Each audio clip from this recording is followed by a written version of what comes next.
በስመ አብ ወወልድ ወመንፈስ ቅዱስ አሐዱ አምላክ አሜን። አንድ ወንድማችን እኚህ ሰውዬ አይሄዱም እንዴ አይበቃቸውም እንዴ ያለ ይመስላልና አላማተበምና እሱ ስንል አንዴና ማተብ እጃችንን ከፍ እናድርግ። ይሄ ልምድ ሳይሆን በዚህ ትምህርተ መስቀል ጥበብ ወኩሎ ጸረከ በዚህ በሉሲ የመስቀል ምልክት ጠላቶችህን ታሸንፋለህ እና ጉባኤ መሞያ ወይንም ምልክት ብቻ ሳይሆን የዳንበት ነው። ዘመን እንዳመጣው ሰዎች እንደሚፈላሰፉት ሳይሆን በጸፍጸፍ ሰማይ ነው። ለቆስጠንጢኖስ በዛ በጭንቅ ሰዓት ከሰባት መንግስታት ያላነሱ ሃይማኖትን ሊያጠፉ ታሪክ ሊያበላሹ ሲነሱ ብቻዬን እንዴት ሆናለሁ እያለ ሲጸልይ በዛ ሰማይ ላይ በዚህ ትምህርተ መስቀል ትመውቅ ሁሉ ጸረከ በዚህ የመስቀል ምልክት ጠላቶችህን ታሸንፋለህ። ይህንን ምልክት ይዞ ነው ወጥቶ ጠላቶቹን የረታበት። ስለዚህ እኛም ጠላታችን ሰው ሳይሆን ዲያብሎስ ስለሆነ ስለተሸነፈበት ስለሚፈራ ነው ከልባችን ሆነን እንሰራውና ግንባራችንን መታ ብናደርገው ምንም ሌላ ነገር አይፈጠርም። በስመ አብ ነው ወወልድ መንፈስ ቅዱስ አሐዱ አምላክ አሜን። ይህንን ሰዓት ለአገልግሎት የሰጠ እንደዚህ ባለ በሰማይ ስርዓት በደካማው ስጋ ስለ ሰማይ እንድናስብ ስለ ሰማይ ስርዓት እንድንገዛ አስቸጋሪውን የስጋን ጠባይ ተቆጣጥሮ በነፍሳችን ጠባይ በመላእክት አገልግሎት እንድንቆይ የረዳን አምላክ ክብርና ምስጋና ይግባው። እጅግ የምንወዶት የምናከብሮት የትሕትናችን አባት የአገልግሎታችን መሪ ቤተክርስቲያን የሸመቾት ክቡር መልአከ አርያም ቆሞስ አባ ሰርጸ ድንግል የዚህ ቅዱስ ቦታ ዋና አስተዳዳሪ የነዚህ ሁሉ ምዕመናን አባት፣ ይህ አባትነት ስርዓት ሊከበር ይገባዋል ብዬ ሁሌ እናገራለሁ። ባይሆን ኖሮ እኛ ብንይዘው ኖሮ እስካሁን ድረስ ቤተክርስቲያኒቱ አትቆይም ነበረ። ትንንሾቹን ደግሞ ወደ ከባድ ወደ ትልቁ ማዕረግ እንዲደርሱ እግዚአብሔር ይርዳልን። ወንድማችን ክቡር አባታችን መልአከ ሳህል ቀሲስ ሐዱሽ የኤርትራ ደብረ ሳህል ቅዱስ ሚካኤል ቤተክርስቲያን ዋና አስተዳዳሪ፣ ክቡር ወንድሜ መጋቤ ስብሐት ሊቀ ዲያቆናት ጎርፉ ስጦታው የዚሁ ደብር የስብከተ ወንጌል ኃላፊ፣ የተወደዳቸው አበው ካህናት አባቶቼ፣ ላይካነ ምስጢር ወንድሞች ዲያቆናት፣ የሰንበት ትምህርት ቤት ወጣቶች፣ ምእመናን ወምእመናት ሕፃናት ጭምር በኢየሱስ ክርስቶስ ፍጹም ሰላም እንደምን ዋላችሁ? ወዳጆቻችን በፈገግታ ሲቀበሉን ምንም ያላደረግናቸው ደግሞ ሞታችንን ሲመኙ ዲያብሎስ ከኋላ እየገፋ ከፊት እየጎተተ ዕለተ ሞታችንን ሲያፋጥን የማይተኛው እረኛችን ኢየሱስ ክርስቶስ ዛሬም ከኛ ጋር ነውና ስለማይነገር ስጦታው ክብርና ምስጋና ይግባው። ኢየሱስ ክርስቶስን የሚያውቅ ሰው ድንግል ማርያምን ለሰከንድ አይዘነጋትምና ሰማያዊ ምስጢር መነጋገሪያችን የማይታየው የታየባት የማይዳሰሰው የተዳሰሰባት በምድር ላይ ሰበር ዜና የሰማች ከሴቶች ተለይተሽ የተባረክሽ ነሽ የሚል በሰማይ መልአኩ በቅዱስ ገብርኤል የተነገረላት እነሆ በኤልሳቤጥ የተመሰገነች በፍጥረት አንደበት ሁሉ ልትመሰገን እግዚአብሔር የፈቀደላት የድንግል ማርያም አማላጅነቷ ከሁላችን ጋር ይሆንልን። ነፃ ፈቃዴን ተጠቅሜ እንዳገለግል ደስ ብሎኝ እንዳገለግል የረዳኝ አምላኬን አመሰግነዋለሁ። እናንተ ተጠቅማችሁን አልተጠቀማችሁ ይሆን አዲስ ነገር አልነገርኳችሁም፣ ግን እንደዚህ ባለ ሰማያዊ ስርዓት በብዙ ማይልስ ርቀት ላይ ከሀገር ከወገን ርቆ እንዲህ አይነት ክርስትና እኔ እንደው በሚዲያ ካልሆነ በስተቀር በአካል ኢየሩሳሌም ድረስ ሄጄ አገልግያለሁ። እንደዚህ አይነት ስርዓት ግን አላየሁም። እንግዲህ መጨረሻችሁን መድኃኔዓለም ያሳምርላችሁ። እንዲህ እንደተገናኘን አይቀርምና ወደዛኛው ስንሄድ እንዲሁ ደግሞ በቀኙ እንዲያቆመን መልካም ፈቃዱ ይሆንልን። ስለ ምኩራብ ነው ዛሬ የምንነጋገረው። ኔጌቲቭ ኢምፓክት የለኝም፣ እግዚአብሔር ይመስገን። ስድር ያሉ ምርጥ አባቶች ናቸው ያሳደጉኝና እኔ ጋር ሲደርስ ካላበላሸሁት በስተቀር ሃይ ኮፒ አይደለም። እኛ ኦርቶዶክስ ተዋህዶን ያገኘናት እንደ ወርድ ንጹሃን ምንም ያልተቀላቀለባትን እንደዛው እንደምንሞት ነው የሚሰማኝ። ምክንያቱም ኦሪጂናል የሆነ አገልጋይ ሙቀቱ በጨመረ ቁጥር አይሟሟም፣ ቅዝቃዜ በመጣ ቁጥር በረዶ አይሰራም፣ በክፉም በደግም ቀን ከቤተክርስቲያን አይወጣም። ነበርኩ የሚባል ድቁና የላትም ቤተክርስቲያን። ነበርኩ የሚባል ክህነት፣ ነበርኩ የሚባል ሰንበት ተማሪነት የላትም። ነበርኩ የሚባል ምእመን የለም። ተዋህዶ እስከ ቀራንዮ ነው የምትሄደው። እና እኔ የሚነበበኝ እያየሁት ያለሁት እናንተ ላይ መንፈሳዊ ጥንካሬው ይሄ ነው። ዘወረደን ብርቃችሁ አይደለም።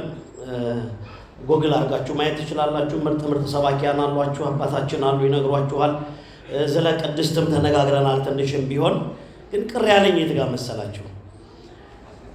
ከትላልቅ አድባራት ትላልቅ ገዳማት ከደብረ ሊባኖስ አንስቶ አዲስ አበባ በዓታ ለማርያም መንበረ ፓትርያርክ ቅድስተ ቅዱሳን ካቴድራል ሥላሴ የሚደረገው ጸሎት ባልተናነሰ እንደውም በበለጠ መልኩ በክቡር አስተዳዳሪው መሪነትና በመጋቢ ስብሐት መሪነት በብዙዎች ካህናት ዋጋ እየተከፈለ የመላው ጸሎት ቀጥሏል። አቴንድ ላይ ያላችሁ ግን ጥቂቶች ናቸው። አዎ ምን ነካው እንዳትሉኝ፣ አንዳንድ ጊዜ ለነፍስ አርነት ይወጣል። አንዳንድ ጊዜ ለነፍስ ቆራጥ መሆን ያስፈልጋል። በተጽዕኖ ውስጥ በስራ ውስጥ ላላችሁ ኃላፊነት ላይ ስላላችሁ ስለእናንተ አይደለም። ምናልባት ቤት የምትቀመጡ ሰዎች ካላችሁ ፋሲካ መድረሱ ስለማይቀር ትንሣኤ የሚባለው ቀን መምጣቱ ስለማይቀር በጾም ስነ ስርዓት ያለው ጾም ልንጾም ይገባናል የሚል ሐሳብ ነው ያለኝ። ምኩራብ በዚህ ካህኑ አባታችን በእውነት ቄሰ ገበዝ ቃለ ሕይወት ያሰማልን፣ ልዩ ቅዳሴ አሰምተውናል።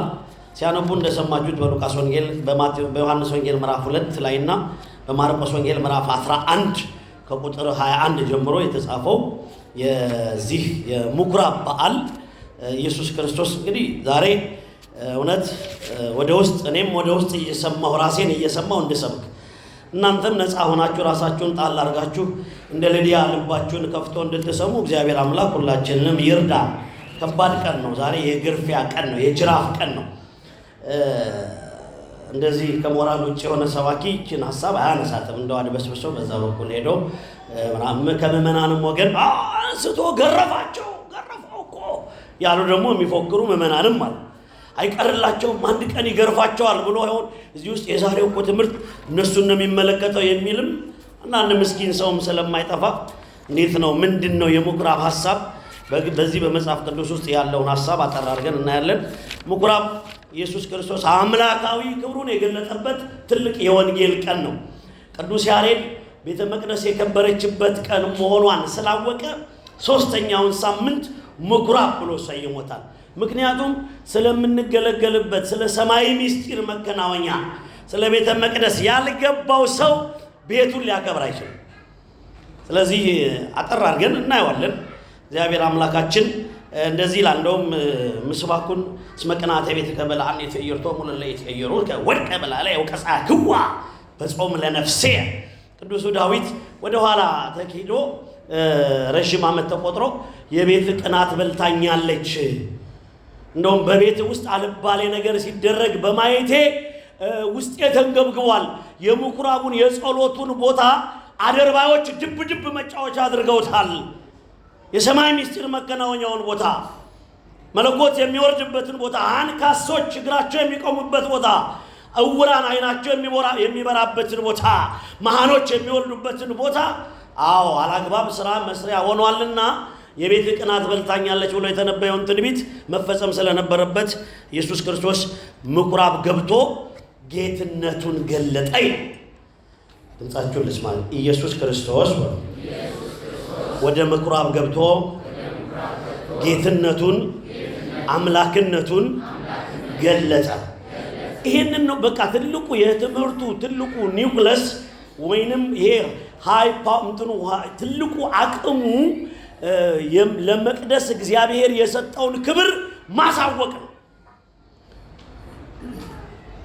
እንዳይከፋችሁ እንዴት እንግዳ ሆኖ እንዲናገራል ትሉኛላችሁ እንጂ ለእንግዳ አይሆንም። ይሄ የስብከት ርዕስ አላውቀውም፣ ስለማላውቀው ግን ሳያችሁ እግዚአብሔርን የምትፈሩ ከእግዚአብሔር ጋር ልዩ ዓላማ ያላችሁ ራእይ ያላችሁ በፈቃዳችሁ ብቻ አይደል የምትናፍቅ ሀገር ማርና ወተት የምታፈስ ሀገር አጠቃቀም ካለማወቅ የተነሳ የምትናፍቀው ሀገር አይ በሄድስ ምን አደርጋለሁ ብላችሁ የጸለያችሁ ያላችሁ ክርስቲያኖች ስለሆናችሁ እኔ ድምፅ ማጊያውን ይዤ ልባችሁን እንዳልሰብረው ካልሆነ በስተቀር ዛሬ አውደ ምሕረቶቻችን መቅደሶቻችን እኛ አገልጋዮቹ በምናጠፋው ጥፋት ተደፍረዋል። ትክክለኛውን አቅማችንን መንፈሳዊ አቅማችንን ባለመጠቀማችን ምክንያት ስጋዊ ሐሳብን ቤተ መቅደስ ይዘን በመግባታችን ምክንያት ምእመናን ተዋህዶን የምትወዷት ከሆነ ክብራችሁን ጣል አድርጉ። ተዋህዶን የምታከብሯት ከሆነ ራሳችሁን ተውት። ስልጣን በሉ እስቲ በሏ። ስልጣን፣ ገንዘብ፣ ዘረኝነት፣ ግብረ ሰዶም፣ እነዚህ አራት ነገሮችን በቃ ያዟቸው ዝም ብላችሁ። ስልጣን፣ ገንዘብ፣ ዘረኝነት እንዲሁም ግብረ ሰዶም። እነዚህ አራት ነገሮች ከአውሮፓ ተነስተው ከአሜሪካ ተነስተው ከፈረንጆቹ ሐሳብ ተነስተው ጠላትን ድል ያደረገች ሀገር ስለሆነች አልገዛ ያለች ሀገር ስለሆነች በምን መልኩ ነው ልንገዛት የምንችለው ብለው ጦር ሰብቀው በሰማይ የሚበር በምድር የሚሽከረከር እርኩስ መርዝ ረጭተው ኢትዮጵያ የምትባል ሀገር ስላልጠፋች አራት ቅመሞች ቀመሙላት። እነዚህ ቅመሞች አራቱ አንደኛው ስልጣን የሚወድ እንኳን በዓለማዊው በመንፈሳዊው ዓለም ስልጣን በቃ ቂብ ብሎ መውረድ የማይፈልግ የስልጣን የእግዚአብሔር መሆኑን የማይረዳ ወይ በተሰጠው ስልጣን አይሰራ ወይ ለሚሰራ አይለቅ እንደምታዩትና እንደምትሰሙት እየሆንን ችን የመሰለች ሀገር በአንድ አሜሪካዊ ሶፍትዌር ጭንቅላታችን ሀገራችን ዞሮ ታሪካችን ተበርዞ ውጣና ግደል የሚል ትውልድ መጥቶ ወጥቶ ይገላል። ውጣና ውረስ ወጥቶ ይወርሳል። ካህኑን መቅደስ ውስጥ ረደው ያርዳል። ቤተ መቅደሱን አቃጥለው ያቃጥለዋል። በቃ እንዲህ ያለ ዘመን ላይ ነው የደረሰው። ይሄ ስልጣንን በጣም ከመውደድ የተነሳ ዓለማዊውን ዓለም የታመጡት ቤተክርስቲያን አመጡት። ለዚህ ቤተክርስቲያን ውስጥም ስልጣን የሚወዱ ሰዎች ተሰገሰቡ። ማይወርዱ ማይንቀሳቀሱ ባይት የሚያገለግልን የማያመሰግኑ የነሱ ዘመድ ካልሆነ በስተቀር ቤተክርስቲያን እንዲመጣ የማይፈልጉ እኔ በካሬ ሜትር ነው ጸበል የምንረጨው የሚሉ ሳይመጡ ይቀራሉ። ስለ ቅዳሴው የማያውቁ ስለ መቅደሱ የማያውቁ እንደዚህ አይነት። ሁለተኛው ገንዘብ ነው። እችን የመሰለች ሰማያዊዋን ክብር ተስፋ የምናደርግባት ለኢደሎ አስብ ለዘይት ቀነይ ለሚያገለግል በሉ እስቲ ዋጋው ይገባዋል።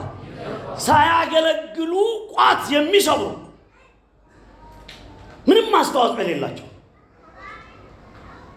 የሚያገለግሉትን ስም የሚያጠፉ ከሙዳየ ምጽዋቱ የሚገኘውን ገንዘብ ወደ ወጨቱ እንደ ይሁዳ እየዘረጉ ኪሳቸውን የሚሞሉ ገንዘብ የሚወዱ ለጸሎት የማይገኙ ለኪዳን የማይገኙ ለፍታት የማይገኙ ክርስትና አንሱ ሲባሉ የሌሉ እንደዚህ አይነት አደገኞች ሰዎችም ገንዘቡን እንዴት እንደሚያዟዙሩት እየሰማችሁ ነው በሚዲያው። ሶስተኛው ዘረኝነት። እኔ ለእናንተ ጠባሳ አስቀምጬ መሄድ አልፈልግም። በእውነት የተዋህዶ አምላክ ዘረኝነትን ከቤተ ክርስቲያናችን ያንሳልን። ምን ነው ተስማምቷችኋል? አሜን አትሉም? ዘረኝነት እንዴ አገሪቷ እንደዚህ ያረጋት እሱ አይደለም ወይ? የዛ ጠባሳ እኮ ነው እዚህ የገባው። 6 መታወቂያ ያዙ ሰዎች እየቀደሱ እኮ ነው የተቸገርነው። ስልጣነ ክህነት ማን እንደሰጣቸው፣ የትኛው ሊቀ ጳጳስ እንደሾማቸው፣ የትኛው ደብር እንዳገለግሉ ኢንፑት አውትፑት የሌላቸው ይሄ ነው። አራተኛውና የመጨረሻው ግብረ ሰዶም። እኔ ተሽሞንሙኜ የኳታርን ትላልቅ ህንጻዎችና በምድር ውስጥ ሰርጓጅ ባቡር ስንሸራሸር ከርሜ ልሄድ አይደለም የመጣሁት። ያመጣኝ ወንጌላዊነቴ ነው፣ የቤተክርስቲያን ልጅነቴ ነው። ይህንን ወንጌል ደግሞ ተናግሬ እሄዳለሁ። አራተኛው ግብረ ሰዶም ነው። እንዝላልነት፣ ራስን አለመቆጣጠር። ፈረንጆቹ ሀገራቸውን ያቆሸሹትን ታሪካቸውን ያቆሸሹትን ዓለማዊው ዓለም እምቢ ስላላቸው እንደዚህ አይነት የኃጢአት ደፋሮች ተሰግስገው ትውልድ እያበላሹ። እነዚህን አራት ነገሮች ከተጠነቀቃችሁና ካወቃችኋቸው ለሚፈጠሩ ነገሮች ጉዳያቸው አይደለም። የተሰቀለውን ክርስቶስ እንድናይ እግዚአብሔር መንፈስ ቅዱስ ሁላችንም ያግዘን። በምኩራብ ውስጥ እነዚህ አራት አደርባይ ሰዎች በምኩራብ ውስጥ ተሰግስገው ነበረ። እነዚህ ሰዎች ቤተ መቅደሱን ወዲያው ወደ ሞልነት ነው የቀየሩት፣ ወደ ሸቀጣ ሸቀጥ ማራገፊያነት። የጸሎቱ ክብር ያልገባቸው፣ የዕጣኑ ማዛ ያልሸተታቸው፣ የካህናቱ ክብር ያልታያቸው፣ የዲያቆኑ ድምፅ ልባቸውን ያልገዛ ሚመጠንግርም ትዛቲ ለትንት የወረድ መንፈስ ቅዱስ ምልዕልተ ሰማይ ወይ ጼልሎ ለዝንቱ ህብስት የሚለው ከሰማይ የወረደው መንፈስ ቅዱስ ያልጎበኛቸው ህዝቡ መሃል ቆመዋል። ምን የመሰለ ጥበብ ለብሰው እነሱ ሰዎች ልክ ፕሮግራሙ ሲያልቅ እነዚህን አራት ነገሮች ያቀነቅናሉ። ዘረኝነትን፣ ግብረ ሰዶምን፣ ገንዘብ ወዳድነትን፣ ስልጣና መውደድን። በዚህ ምክንያት ቤተክርስቲያኒቱ ትታመሳል። ሰሞኑን የሰማችሁት ያያችሁት ነው። በትላልቅ ከተሞች ሳይቀር ማምላክ ወላዲተ አምላክ በእውነት አጋዕዝተ ዓለም ሥላሴ እንዲህ ቤቱን የሞላችሁለት ሥላሴ እንደዚህ አይነቱን ለጆሮ የሚሰቀጥጠውን ታሪክ በእናንተም በደብራችሁ ማያምጣባችሁ። የሰላም አምላክ ይጠብቃችሁ። ነት ምእመናን፣ እነዚህ ሕፃናት ያሳዝኗችሁ፣ ዋጋ ክፈሉ፣ ግድ የላችሁ። ተተኪዎቹ ያሳዝናሉ። እኛማ ይኸው እዚህ ደረሰን እኮ። እና ምኩራቡን መነገጃ ያደረጉት ነው። እና ክርስቶስ ደግሞ ቤቱን ማጽዳት ስለነበረበት ወደ ምኩራብ ገባ። በብሉይ ኪዳን ምኩራብ ትምህርት የሚሰጥበት ቦታ ነው። በብሉይ ኪዳን ምኩራብ ትምህርት የሚሰጥበት ቦታ ነው። የማቴዎስ ወንጌል ምዕራፍ 9 ቁጥር 35። በብሉይ ኪዳን ምኩራብ አምልኮተ እግዚአብሔር የሚፈጸምበት ቦታ ነው። የሐዋርያት ሥራ ምዕራፍ 15 ከቁጥር 21።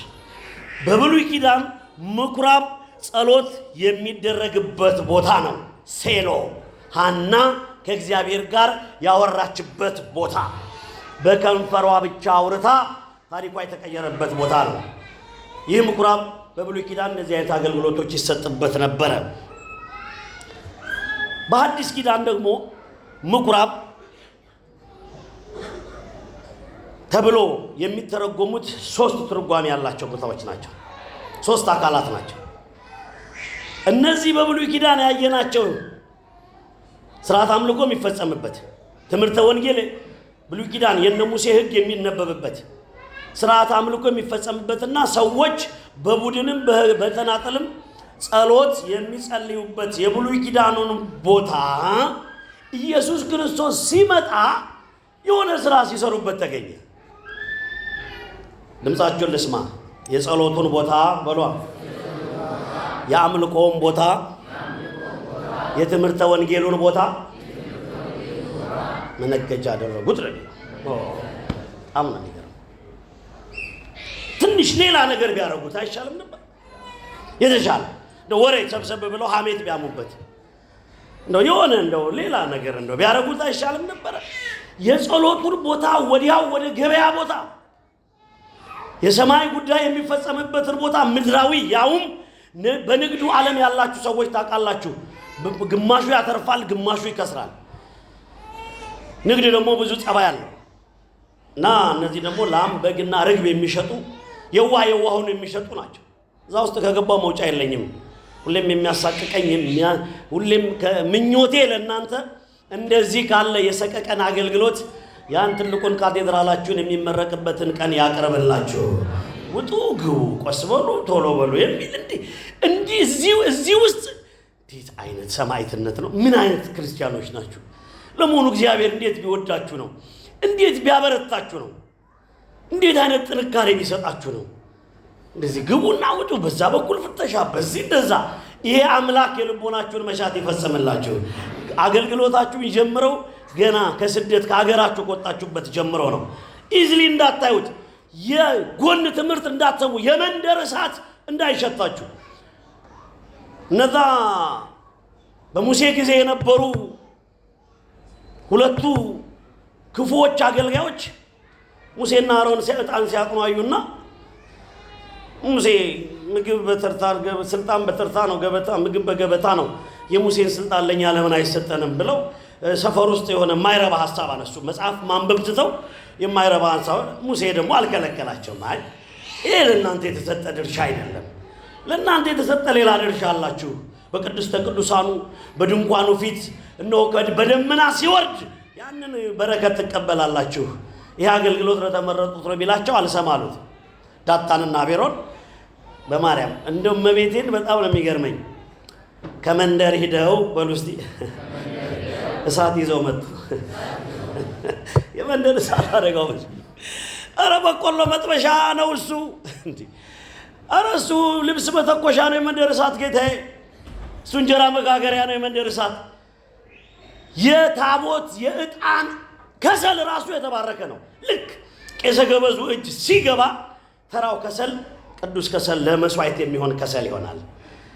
ይሄ ለዚህ ሳይኮሎጂ ላደነዘዘው ዓለም ይሄ ፌዝ ሊሆን ይችላል። ከውሃ ለጸበል የሚሆነውን ውሃ አምጡ ተብላችሁ ይዛችሁ ስትመጡ ሊቀ ዲያቆኑ እጅ ወይም አቃቢቷ እጅ ሲገባ ለአገልግሎት የተሰየመ ውሃ ይሆናል። ይሄ በእምነት መቀበል ነው። በህሊናና በምንፍቅና የተዘጋ ጭንቅላት ይሄን አይቀበልም። የግብሩም ስንዴ እንደዛው፣ ዘቢቡም እንደዛው፣ ወይኑም እንደዛው። ንዋያተ ቅድሳቱም ስታመጧቸው ከመርካቶ አግኝታችኋቸው ገበያ አግኝታችኋቸው እንደገዛችኋቸው እንዳይመስሏችሁ። እዚህ ሲደርሱ በመንፈስ ቅዱስ ይቀደሳል። ንዋያተ ቅድሳት ይባላል። እና በእነዚህ ሁለቱ ምንድን ነው ያደረጉት? የመንደር እሳት ይዘው መጡ። ከመንደሩ እሳት ይዘው ሲመጡ ነገርም ይዘው መጡ። ሙሴና አሮን ዳር ያዙላቸው። አሮንም እሺ ከፈለጉ እነዚህ ጉልበተኞች ግቡና እንግዲህ ታቦተ ጽዮንን የፈለጉትን ያድርጉ ብለው ለቀቁላቸው። ገና እኮ ነው እሳቱን እንዲያዙ ነው እጃቸው የተለበለበው። አረ ሙሴ ተንገበገብን እባክን። አይደለም እሳቱ ብቻ አይደለም የሚበላቸው፣ ምድር ተከፍታ ነው ያዋጣቻቸው። አገልግሎት በቀናነት፣ አገልግሎት በትህትና፣ አገልግሎት በፍቅር ሲሆን ይሰምራል። አገልግሎት በጉልበት አይሆንም፣ አይሞከርም። ስለዚህ በምኩራብ ያሉ ሰዎች የጸሎቱን ቦታ የንግድ ቤት አደረጉት። መጣ ባለቤቱ መጣ። እናንተ ምንድን ነው የምትሰሩት? ጅራፍ ገምዶ። ትናንት አስተምሯቸዋል፣ ከትናንት ወዲያ አስተምሯቸዋል። እነዚህ ትምህርት የሚቀይራቸው አይደሉም። ልባቸው ለገንዘብ የሞላ ነው። በ7 ሸንጎ በ5 ካቢኔ እርስ በርሳቸው ተሳስረዋል። ክርስቶስን ለመጥላት እርስ በርስ ተዋደዋል። እርስ በርሳቸው ግን አይስማሙም ነበረ። በፋሬስ ፈሪሳውያን፣ በሳዶቅ ሰዱቃውያን፣ በኤቦን ዕብራውያን እየተባባሉ ተከፋፍለው ለራሳቸው አይስማሙም። ክርስቶስን ለማጥፋት ግን ተስማምተው ነበረ። ልክ ዛሬ ዓለም ተዋህዶ ላይ እንደዘመተው ከውስጥም ያለው ከውጭም ወጥቶ ቤተክርስቲያን ላይ ያቀረሻል፣ እንደፈለገ ይናገራል። ቤተክርስቲያን ግን ንጽሕት ናት። ስላነጻናት አትነጻም፣ ስላቆሸሽናት አትቆሽሽም። ይህን አጠራርጎ ለማስረዳት አንድ ሰው ገላውን ሳይታጠብ ስርዓተ ቤተክርስቲያን ሳይጠብቅ እዚህ ቤተክርስቲያን ቢገባ እሱ ነው የሚቆሽሸው ወይስ ቤተክርስቲያን ናት የምትቆሽሸው? መልስ ስጡኛ። ቤተክርስቲያን እሱ ቅቤ ተቀብቶ ወይንም ሳይታጠብ ስለመጣ ቤተክርስቲያን የምትቆሽሽ እኮ አይደለችም። እኛ እኮ ከቤተክርስቲያን በረከት ይዘን ነው የምንሄደው። አባታችን ቅዳሴ በቃኝ ማለት አይችሉም። ሊቀ ዲያቆናት እኔ ከዚህ በኋላ ላገለግል አይችልም። ሰባኪው ሊሰብክ፣ እናንተ ቤተክርስቲያን ትበቃኛለች የማለት መብት የላችሁም። ክርስትናው እስከ ቀራኔው መጓዝ። ይሁንና በምኩራብ ገብቶ ሁሉንም ማዕዳት ወገፋት ማዕዳት ይሆኑ ገለበጥ፣ ግልብጥብጡን አውጥቶ ዞር በል አንሳ ቤት የሰቤተ ጸሎት ተሰማይ። ድምጻችሁን ልስማ። ቤቴ የጸሎት ቤት ትባላለች እንጂ ነመነገጃ አይደለችም። ውጣ በቃ ምንም። አሁን እንደ ዮናስ የተኛን ሰዎች መርከብ ውስጥ ነው ቤተ ክርስቲያንን የቢዝነስ ሴንተር ያደረግናት። ምንም ማይሰቀጥተን እንዲህ አድርገው በቤተ ክርስቲያን ጉቦ ተቀበሉ ሲባል ኖርማል የሚመስለን ሰዎች ዋንዴ ጅራፉን ይዞ ይመጣል። ዝም ያለው ደግ አባት ስለሆነ ነው፣ መሐሪ ስለሆነ ነው። ይቅርባይ ስለሆነ ነው። ለፍቅሩ ወደርና ወሰን ስለሌለው ነው። ባሕረ ትዕግስቱን ባንፈታተነው መልካም ነው። እናንተ ዛሬ ድምፁን የምትሰሙ ሰዎች ልባችሁን ባታደነድኑ መልካም ነው ተብሎ ተጽፏል። ልበደንዳናነት በቁም ያስተኛል እና እየገረፋቸው አልገደላቸውም፣ ሊያጠፋቸው ይገባ ነበር። ተመጣጣኝ ግርፊያ እየገረፈ ቤቴ ጸሎት ቤት ትባላለች፣ እናንተ መሸጫ መለወጫ አረጋችኋት እያለ ከምኩራብ አስወጣቸው። እንደውም እንደዚህ ይላል የቅዱስ ማርቆስ ወንጌል ምዕራፍ 11 ከቁጥር 16 ላይ እንደዚህ የሚል ቃል አለ። የተገባባል ይሰማል ወይ?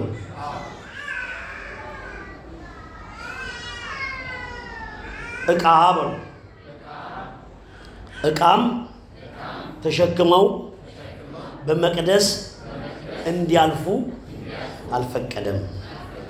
ምን ሆናችሁን? ለምን ድምጻችሁ የሚቀንሰው? አይሰማም እንዴ ድምጼ? አንተ ሰለችሁኝ ማለት ነው። አረ ልሂድ፣ አውሮፕላኑን ጥራልኝ ልሂድ።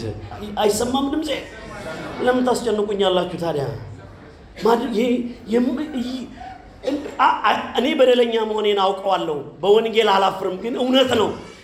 ከዚህ የሚወረወረው ቃል ከቅድሙ ከቅዳሴው ሰዓት ከኪዳኑ ጀምሮ ያረፈባችሁ ሰዎች ናችሁ። ታስታውቃላችሁ። በቃ አቅም አላችሁ ከወንጌል ጋር የመኖር። ደስ ይበላችሁ በዚህ። በቃ ወንጌል ሲነገር ቅዳሴ ሲቀደስ የሚረጋ ልብ አላችሁ። ይሄንን ሳናመሰግን አናልፍም።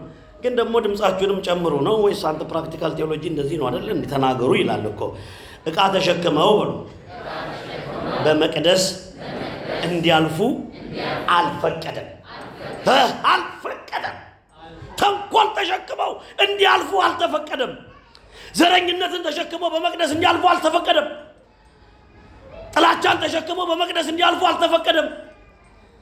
ንስሐ ያልገባ ማንነታቸውን ተሸክመው በመቅደስ እንዲያልፉ አልተፈቀደም። በቃ ያረጋችሁን አርጉን። እውነታው ነው። በቃ ክፋትና ተንኮል ተሸክመው በመቅደስ እንዲያልፉ ማርቆስ ወንጌል ምዕራፍ 11 ቁጥር 16ን አንብቡት። የዮሐንስ ወንጌል ምዕራፍ 2 ተመሳሳይ ነው። አራቱም ወንጌላውያን ናቸው የጻፉት በዚህ ጉዳይ ላይ ባልሳሳት። ዕቃ ተሸክመው ለመዘመር ከመጡ መዝሙር ብቻ፣ ለመቀደስ ከመጡ ቅዳሴ ብቻ፣ ወንጌል ለመስበክ ከመጡ ወንጌል ለመስበክ ብቻ እንጂ ሌላ ጉዳይ ይዘው እንዲያልፉ አልተፈቀደም። እንግዲህ ምትረፉካ የምታከራዩላ እንግዲህ የፈለከውን አርገኝ፣ ቀነጫጭበ የፈለከውን ስቀለኝ። በዚህ እውነት ፊት የጌታዬን ቃል መስክሬ የመጣውን ለመቀበል ዝግጁ ነኝ። አልተፈቀደም። ሙሰኞች በቤተክርስቲያን እንዲያልፉ አልተፈቀደም። በተለይ መናፍቃን መቅደስ ውስጥ እንዲገቡ አልተፈቀደም። እናንተ ተጠራጣሪዎች ገንዘብ ሲያንሳችሁ ጥላችሁ ልትሄዱ፣ ጽላቱን በድፍረት ፎቶ አንስታችሁ መቅደሱ ቅዳሴ መሃል አሐዱ አብ ቅዱስ እየተባለ ሚስጥራቱን ፎቶ አንስታችሁ ልትሄዱ ለእናንተ አልተፈቀደም። መቅደሱ አልተፈቀደም። ጨካኞች ናችሁ። ያልተደበቀ ነገር ነው ያላት ቤተክርስቲያን። የተደበቀ ነገር የላትም። ክፎች ናችሁ። ቅኔ ማህሌት ላይ ምንፍቅናን ተሸክማችሁ ሊቃውንቱ ማህሌት የተሰገሰጋችሁ ክፎች ናችሁ። ፊደል ቆጥራ ያስተማራችሁን ተዋህዶን አደባባይ ላይ ባለጌ ልጅ እናቱን ገበናዋን እንደሚገልጥ ተዋህዶን እንዲህ ያደረጋችሁ፣ ያውም ለአሕዛብና ለመናፍቃን አሳልፋችሁ የሰጣችሁ በእድሜ ያኑረን፣ ዋጋችሁን ታገኟታላችሁ። አልተፈቀደላችሁም። በጥርጣሬ መቅደስ ውስጥ መቆም አይፈቀድም። በጥላቻ ወንድምን ሳይወዱ መቅደስ ውስጥ መቆም አይፈቀድም። በጭራሽ አይፈቀድም። ዕቃ ተሸክመው በመቅደስ ውስጥ እንዲያልፉ አልተፈቀደም። ምእመናን እናንተ የምትሆኑ ከጓደኛችሁ ጋር ከባልንጀሮቻችሁ ጋር ባለትዳሮች ከትዳር አጋራችሁ ጋር ተጣልታችሁ ለቅዳሴ እንድትቆሙ አልተፈቀደም። አይፈቀድም። በጥላቻ ማገልገል አይፈቀድም። እንዲህ ይላል በአዲስ ኪዳን ምኩራብ የክርስቶስ በሏ አካል የሆነችው ቤተ ክርስቲያን ምኩራብ ናት። የብሉይን ጨርሰናል። እነዛ ሶስት ነገሮችን አረሳቸዋቸውም። አምልኮ ለእግዚአብሔር የሚፈጸምበት ነው፣ ጸሎት የሚደረግበት ነው፣ ትምህርተ ወንጌል የሚሰጥበት ነበረ። በአዲስ ኪዳን ግን አንተ ጴጥሮስ በአንተ አለትነት ላይ ቅድስት ቤተክርስቲያን እሰራታለሁ፣ የሲኦል ደጆች ሊያጠፏትና ሊያናውጿት አይችሉም፣ ለአንተም የመንግሥተ ሰማያት መክፈቻ እሰጥሃለሁ። የቤተ መቅደሱን የሰማይና የምድር የኃጢአት ማሰሪያና መፍቻውን ስልጣን ይዘህ መናፍቅ አዳራሽ የምትሄድ ካህን መልስ ቁልፉን። አይቀረጽም የኛ ቁልፍ። ይኸው አካውንታንቱ ናቸው የሚቀድሱት። ፓይለት መሆን ይቻላል፣ አስመጪና ላኪ መሆን ይቻላል፣ ዲያቆን መሆን፣ ካህን መሆን፣ ቆሞስ መሆን፣ ጳጳስ መሆን በቢዝነስ ሴንተር ትይዩ ሊታይ አይገባም። አገልጋይ መሆን ልዩ ጸጋ ነው። በአዲስ ኪዳን እቺ ናት ለጴጥሮስ የተሰጠው ስልጣን ናት። ቅድስት ቤተክርስቲያንን በደሙ ፈሳሽነት መስርቷታል። የማቴዎስ ወንጌል ምዕራፍ 21 በሰፊው ብታነቡት በደሙ የተመሰረተች ቅድስት ቤተክርስቲያንን መስርቻታለሁ፣ የሲኦል ልጆች ሊያጠፏትና ሊያናውጿት አይችሉም ተብሎ የተነገረላት እቺኛዋ ቤተክርስቲያናችን ናት። ቅዱስ ሥጋው ክቡር ደሙ በታቦት በጽላት ላይ ቅዱስ ሥጋውና ክቡር ደሙ የሚለወጥባት፣ ክርስቶስን የምንለብስባት፣ ይሄ የምንጠላው ማንነታችን አዲስ የሚሆንበት ቤተክርስቲያን እኮ እናት ናት። ስንመጣ ፀጉራችን እያከክን እኔ ነገር አልሆነልኝም ያለን ያለቃቀስን ያኮረፍን ስንመጣ በብርሃን ተሞልተን የምንወጣባት፣ የጨለመው የሚባለው ተስፋ የሚበራባት እቺኛዋ ቤተክርስቲያን ናት። በዚህች እንድንኖር የፈቀደ መድኃኔዓለም ክብርና ምስጋና ይግባው። ሁለተኛው ምኩራብ ወይም ቤተ መቅደስ በዚህ በማቴዎስ ወንጌል ምዕራፍ 21 ቁጥር 14 ላይ ተጽፎ እንደምናገኘው አካለ በሏ ክርስቲያን። አካለ ክርስቲያን ማለት each individual ያንዳንዱ ክርስቲያን ምኩራብ ነው። ያንዳንዱ ክርስቲያን መቅደስ ነው። ያንዳንዱ ክርስቲያን አየው ከፍታ የክርስትናውን ከፍታ አያችሁት። እኔ አስቀዳሽ ነኝ፣ እኔ እንትና ንስሐ ልጅ ነኝ፣ እኔ እንትና ሰባኪ ደጋፊ ነኝ፣ የእንትና መዝሙር ዘማ አይደለም፣ የክርስቶስ መቅደስ ጭምር ነህ። አንተም ውስጥ ታቦቱ ለመንፈስ ቅዱስ አንደኛ ቆሮንቶስ ምዕራፍ 3 ቁጥር 16 እናንተ የመንፈስ ቅዱስ ማደሪያዎች ናችሁ ተብሎ ተጽፏል። ይህንን ማደሪያ ምን እያደረግን ነው?